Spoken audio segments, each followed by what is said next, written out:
Mike is at a local hospital and he is being admitted.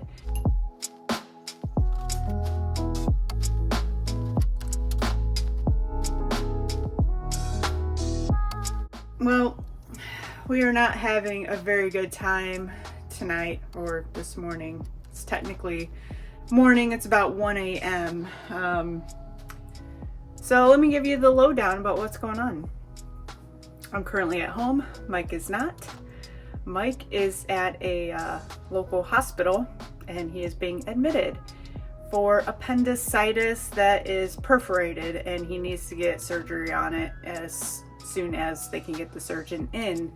Earlier this week, Mike was out of town for a work thing, and when he was gone, he started getting symptoms that kind of made him feel like maybe he was getting sick, like a virus. His stomach was really hurting. He felt like feverish. He lost of appetite, wanted to throw up a lot. So, it kind of sounded like a run-of-the-mill stomach virus. So he came home, didn't go to work today, stayed in bed all day long, didn't have any energy, threw up a couple of times, and, had a low-grade fever pretty much all day. By the time I got home from work, I had brought him some things thinking, I'll give him some ginger ale and some soup and stuff like that. And he didn't eat the soup, which is probably a good thing. And he barely drank anything. I think he had one saltine cracker all day long. So I check on him, make sure he's all good. I'm like, okay, I'm gonna go to bed. Here, I'm thinking it's like some sort of virus. I don't want to get sick. I come down to the Wraith, go to bed. Fast forward like maybe 45 minutes to an hour later, he calls me, which is rare. He's never gonna call me, especially when I'm just downstairs in the Wraith. And I was like, do you need something? And he says, yes. I said, okay, do you need me to come upstairs? Yes. Just straight to the point. Okay. Go upstairs, and he's sitting on the bedroom floor, just like covered in sweat, pale as all can be, just not having a very good time. And he utters words that I never thought I would hear come out of his mouth, which was, I think I need to go to the hospital. Can you take me to the ER? So I said, yes, of course. Obviously, I'm your wife. I'm going to take you to the hospital when you think it's something more serious. Get to the hospital. They, check him in the ER, run some tests, blood tests, and give him a CT scan. They come back and say, yep, it's appendicitis and it's perforated. You need surgery. So I decided to run home, which is where I'm at right now, and grab phone chargers and some other things like that, because when we left, we didn't really think ahead. We just grabbed our stuff and left. So I'm going to get him a couple of items and head back to the hospital. Yeah, so have any of you guys ever had appendicitis? I never have known anyone like in my immediate family, but Mike has, so I don't know. He's had surgery before on his knee, but he was like 13. He was like 12, 13, so it's been quite a while, and that incident gave him a severe aversion of doctors, hospitals, needles, all of the above. So when he asked to go, it meant he needed to go. I'm glad we went though, because it is pretty serious at this point.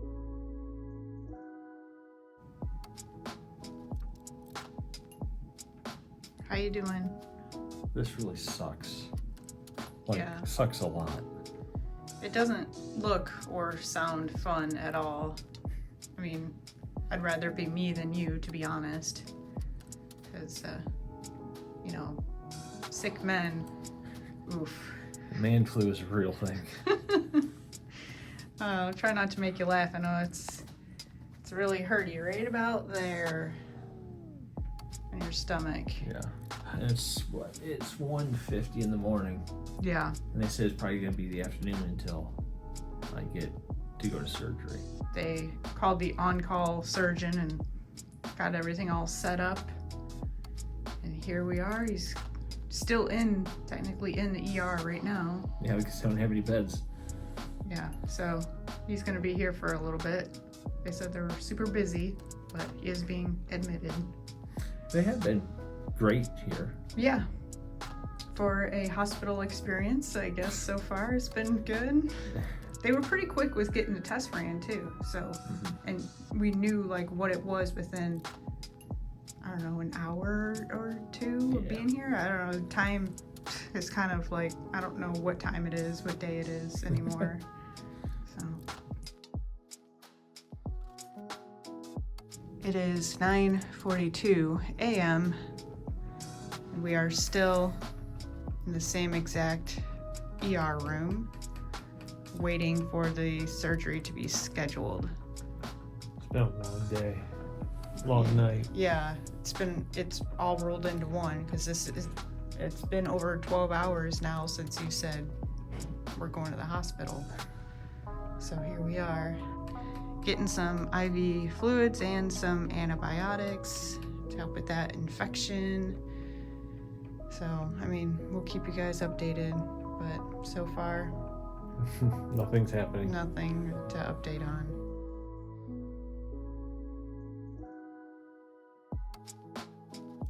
Well, Mike finally got some new digs. Got an actual room. Yeah, but look at the clock. Been here 12 hours. Yeah, we've been here over 12 hours. It's kind of crazy. They said they're slammed, but here you are. You're actually in a more comfortable bed. It looks more comfortable anyway. And bonus, not only is there a chair that looks like it reclines, but there's also a couch. So I can actually lay down instead of curling up in some weird ball on a chair. It's getting closer. It's in pre-op. Surgeon's coming down to talk to him. Trying to stay calm.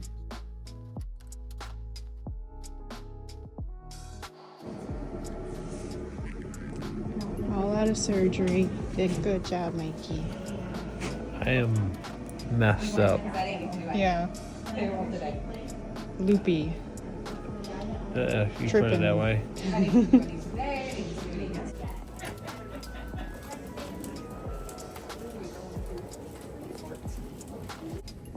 They won't let you out of here. Yeah. You like us around here?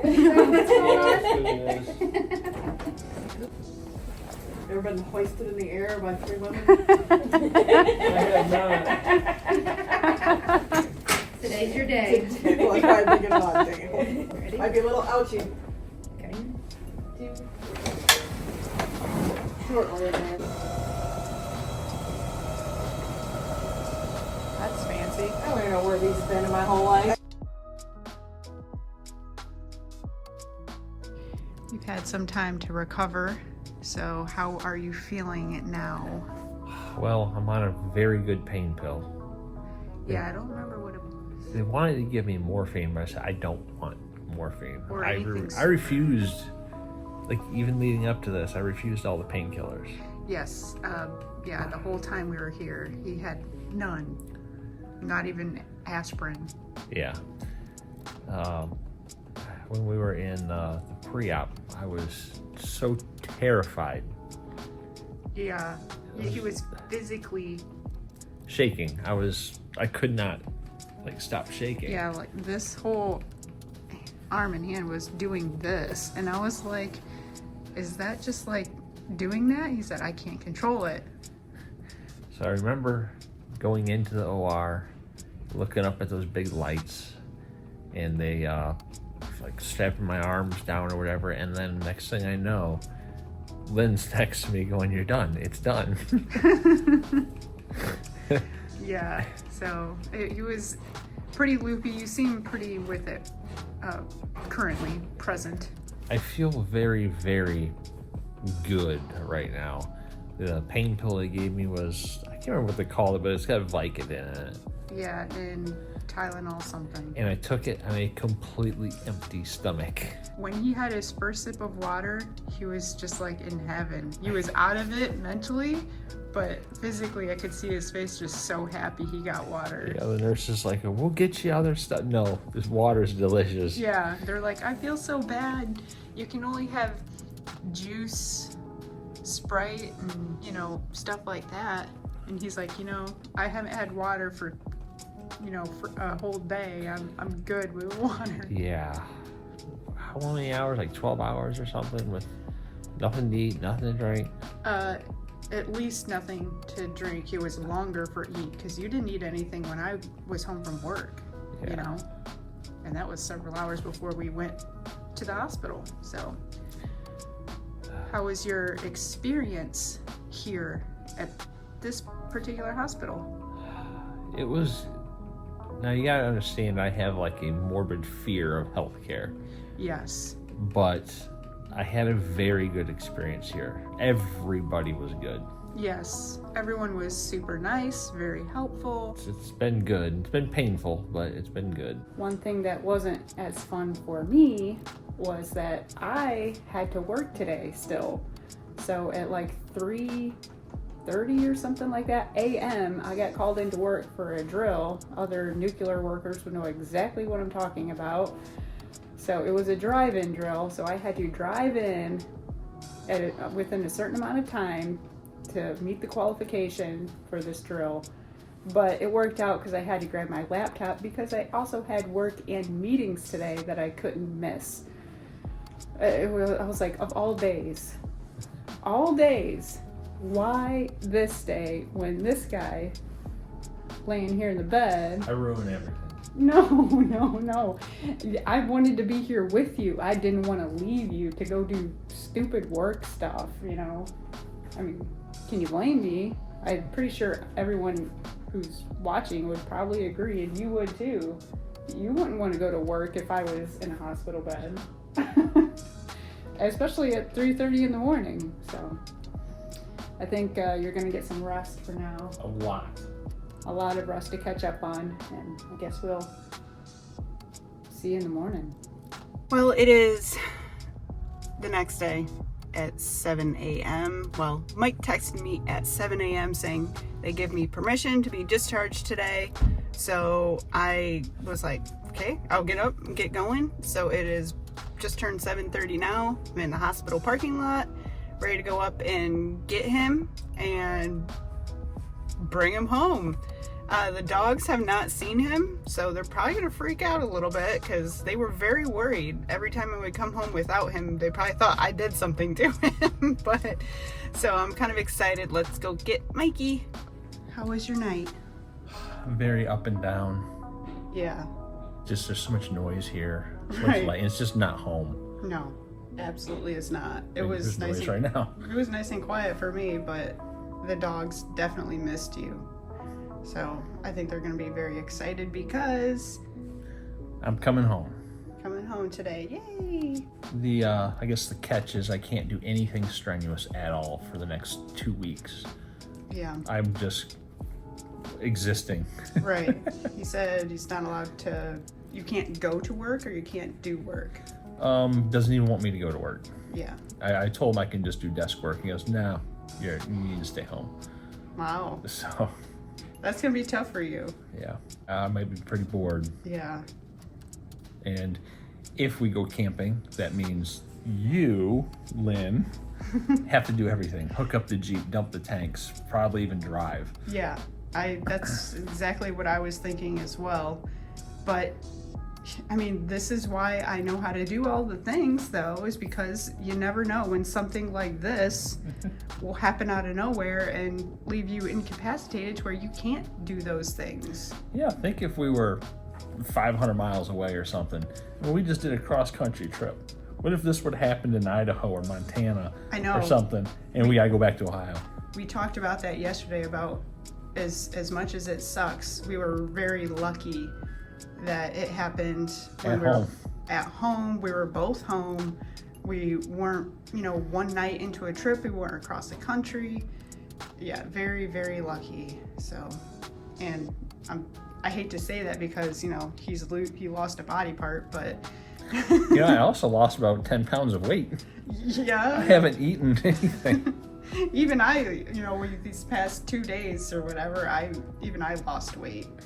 I weighed myself. I'm like, dang, even I lost weight. Must be the stress or something. I don't know. He just got served his breakfast. Liquid breakfast. Yeah, he's still on a liquid diet apparently, even though they said he's getting discharged. But what you got in that cup? Chicken broth. Not coffee. How is it? It's good. I mean, it smelled good. And then we've got, it looks like strawberry smart gels. Kind of like a Jello. Jello. Yeah, kind of like a Jello. Non-alcoholic Andrea. Apple juice, which you had a couple of those yesterday. And a lemon, like a freeze. Bon appetit. I'll take it. Oh, you finally. Finally get real food after days It's- of being on liquid. This is like the first food in like 3 days or something. Yes, and even though it's hospital food, it looks amazing at this point. Yeah, I mean, right now it smells pretty dang good. Some juice, I think. Tea. Oh, perfect for you. You love your tea.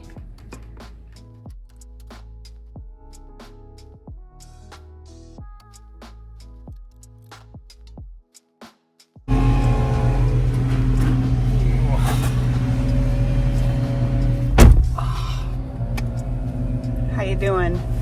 Sore, but I'm going home. Yeah, so, ready to go. yeah. All right, let's get home. I gotta hold this seatbelt out away from my. Yeah, your incisions are right where your pants, underwear, and seatbelts go. Yeah. Yay! Now I gotta go up all these steps. Yeah, I was worried about that, but you got all the time to get up the stairs. Put the dogs outside so they won't jump all over you. Although Guy's not really a jumper, it's Piper who wants the hugs. Oh, you're going up there pretty good. Better than I thought. Yeah.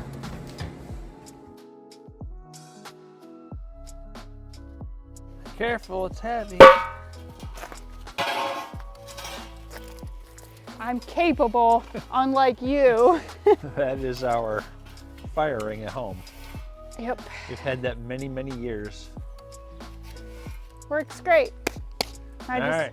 It's not working great yet. Need some wood in there. Yeah, I have to do that as well. Yes, you do. Gosh, I gotta do everything around here. That should be enough for a fire. A little bit. I mean, it's not like I have to go very far. Can't ask you to get any wood. All right, so now that I know how to operate said torch, you turn this to the little unlock, and then you just press the button.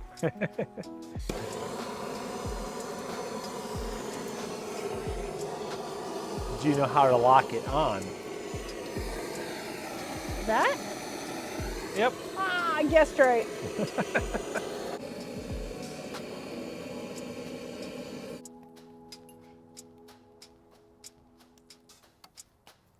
So obviously I'm alive Yes. still, although our life kind of went crazy for a minute. It did. It was kind of not fun. No. Now I realize like I'm not special. Thousands of people every day go into surgery. A lot of people for much more serious things than me. But I never expected to be 42 years old and have to get my appendix removed. Yeah, that was kind of a shock to both of us. But, I mean, you handled it like a champ. Much better than I had ever expected. Anybody that really knows me knows that if you just show me a needle, I freak out. Right. If he gets a minor injury, his body like goes into shock. Like into survival mode. Yeah, and it's like the vasovagal or whatever type syndrome. Vasovagal. Yeah. Luckily Yeah. the hospital's like 10 minutes away. Yeah, we just drove to the nearest hospital. Luckily, where we're at, there's several to choose from, but this one that we went to was the closest. And it was a very, very good hospital. Yeah, For me being like I am, I had a very good experience at this hospital. it was a smaller, I guess you could say, hospital compared to like if we went into the city of Toledo. Yeah. So from the time that I got to the hospital to the time that I actually was going into surgery, about 15 hours had passed. Yeah, it had been a while. Now, they were monitoring my health the entire time. They had me on some super heavy duty antibiotics the entire time. Yeah. So this is where things get a little bit foggy for me. So I remember going into the OR. I remember the nurses talking like, "Oh, we're going in at 5, right?" Like, "Yeah, number 5." Oh. So we roll in, and they had music playing, which I remember the music. I can't tell you what song it was, but I knew the song. Okay. I suppose just like anybody else at work, music helps you, do your Yeah. job. So they roll me into place. They had me put my arms out like to the sides, and they were like putting straps over them. I remember looking at a light on the ceiling. I was just fixating on that light because I wanted to be anywhere but there at that moment. Mm-hmm. And they did tell me, like, the medicine we're going to give you just make you go to sleep. And then when we're done, we'll stop the medicine and you'll just kind of wake up. Well, for me, this is so bizarre. So I was staring at that light at the ceiling, and just like that, I went from staring at that light to now staring at the curtains in the recovery room. Yeah. There was nothing in between. There's no fade in or out. There was no dreaming, no nothing. I just went from staring at the light on the ceiling to staring at the curtains, trying to focus. Yes. So I'm 42 years old. I'm not gonna lie and say I've never been high in my entire life. But the level of high that I was on coming off those drugs, holy crap.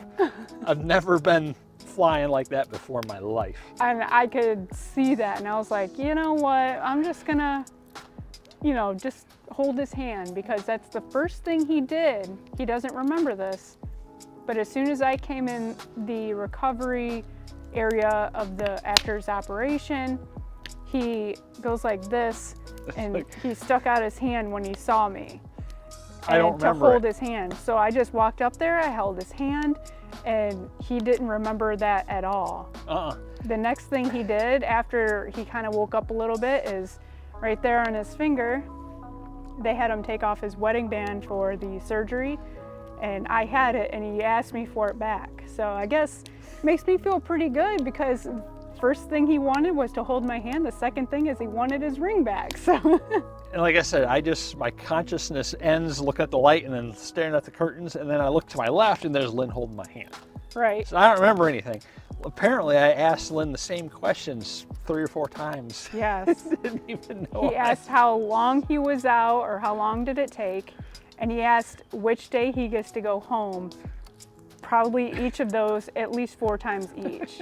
Because he really wanted to get out of there, and he wanted to know how long has it been, because obviously it to you is just a snap. I know. So like imagine like you're watching one of our videos and there's an edit where it's just a hard cut, right? You're looking at one scene and then bam, you're in a new scene. No Right. fading, nothing. That's what I experienced. Right. And I just can't, I don't know. It's just, there's a whole something in the middle that's missing now.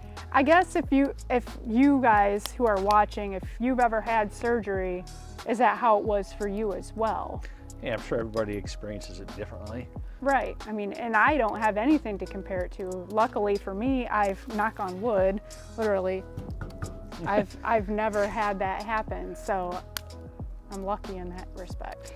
So obviously we're outside, I'm standing, so I'm doing pretty good. It's been over a week, Yeah. week and a couple days. But like everything here hurts. Yes. So what they did, instead of making like one big incision, Right. so here's my appendix here. They made an incision above my belly button, Yep. and then one here, and then another one like here. Right. And they use like cameras and stuff to go in and cut everything out. Yeah, it was the laparoscopic. So like everything hurts. I can't lift anything, I can't move anything. Yeah, they said 20 pounds, but we haven't even been letting him do that, or I haven't been. The most he's done is I had him walk down to the mailbox twice just to Get some yeah, you blood need to. flowing. The doctor said you need to move some, so we had you move some, and we've been sleeping in separate beds because Piper loves to cuddle, and sometimes, She likes to walk on me. especially Mike, she doesn't do it to me in bed, but she'll do it to Mike. She'll step on like chest or stomach or something like that. And I don't want to be stomped on right now. I want to just go through the recovery process one time, Right. just get it done, and then, move on Then from we're there. good. But I haven't taken any painkillers. They wrote me a prescription for Oxy.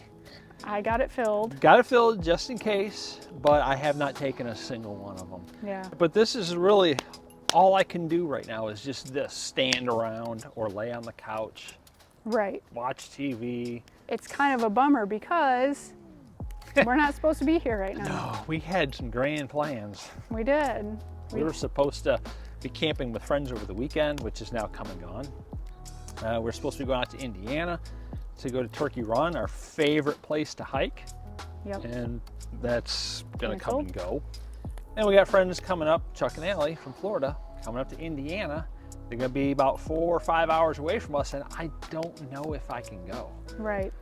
I have a doctor's appointment tomorrow, Mm-hmm. and we're gonna discuss it to see if it's doable. Right. And even then, let's say the doctor gives him clearance. I don't know if he will, to be honest.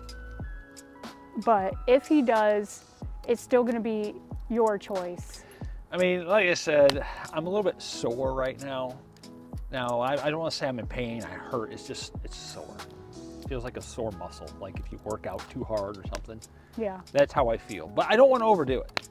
I just want to take it super easy and just get through this. Right, because you don't know how much is too much. So you're going below the bar and just saying, you know what, I'm just going to go way below in hopes that I just get better sooner rather than later after a re-injury or something. Yeah, this whole process has sucked. The whole thing.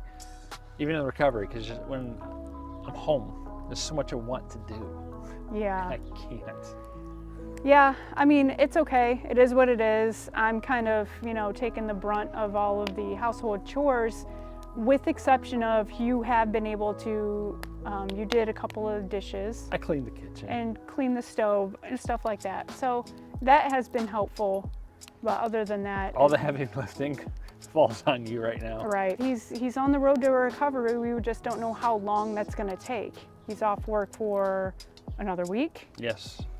And on, restrictions for at least another week. But appointment tomorrow to gauge how it's going. Yeah, we'll see if we even get to do any camping. I mean, you don't really think in your head that it's that strenuous, but driving, sitting in the driver's seat, driving for hours, even if I'm in the passenger seat and Lynn's driving. If you're given permission, clearance to travel, and you feel up to it, obviously I will still be doing all of the things. Mm-hmm. So there's that.